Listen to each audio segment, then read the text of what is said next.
Hi friends, అందరూ బాగున్నారా? శ్రీరాముడు గొప్పవాడా, కృష్ణుడు గొప్పవాడా? ఆసక్తికర సన్నివేశం ఒక కథ అండి. ఒకానొక సందర్భంలో అర్జునుడు తీర్థయాత్రలు చేస్తూ ఆంజనేయుణ్ణి కలుసుకున్నాడంటండి. ఇద్దరూ కుశల ప్రశ్నలు వేసుకున్నాక కురుక్షేత్ర సంగ్రామం గురించి ప్రస్తావన వచ్చింది.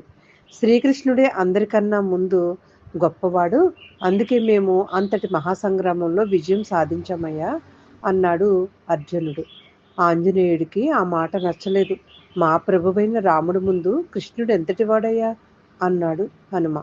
మీ రాముడే అంతటి గొప్పవాడైతే సేతువును నిర్మించడానికి అల్పులైన మీ వానరుల సాయం ఎందుకు తీసుకున్నట్టు?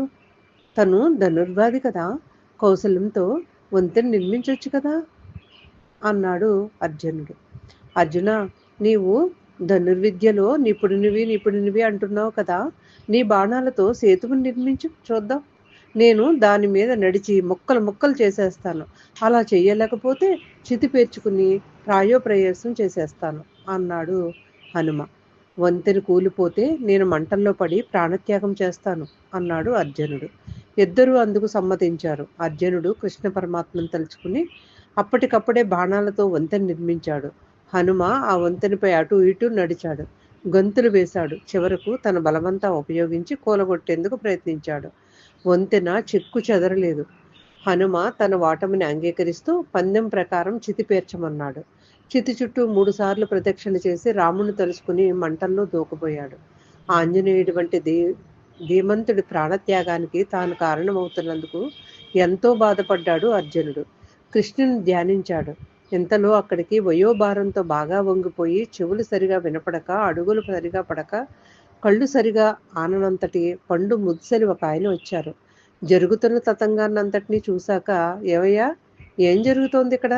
ఎందుకు ఈయన ప్రాణత్యాగం చేస్తున్నాడు అన్నాడు. ఇద్దరూ తమ తమ ప్రతిజ్ఞలను వివరించారు. వృద్ధుడు శాంతంగా విని, ఇదంతా జరిగినప్పుడు సాక్ష్యం ఎవరైనా ఉన్నారా అని అడిగాడు. ఎవ్వరూ లేరండి, మేమిద్దరమే ఉన్నాము అని చెప్పడంతో, ఈసారి నేను చూస్తాను, మళ్ళీ నువ్వు బాణాలతో వంతెన నిర్మించు అన్నాడు అర్జునుడితో. అర్జునుడు మళ్ళీ ఆ వంతెన నిర్మించాడు. కానీ కృష్ణుని తలుచుకోలేదు. హనుమ తన ఆరాధ్య దైవమైన శ్రీరాముని తలుచుకుని ఆ వంతెనపై అడుగు పెట్టగానే అది పటపటామని విరిగి కూలిపోయింది. ఈసారి అర్జునుడు తన ఓటమి అంగీకరిస్తూ ఆ చితిలో తాను దూకపోయాడు. ఆ వృద్ధుడు ఆంజనేయుడికి శ్రీరాముడిగా, అర్జునుడికి కృష్ణుడిగా చిరునవ్వులు చిందిస్తూ కనిపించాడు. ఇద్దరూ భక్తి పార్వస్యంలో కనులు మూసుకొని శ్రీకృష్ణ శ్రీరామ అంటూ ఆ వృద్ధుణ్ణి కౌగిలించుకున్నారు. కళ్ళు తెరిచే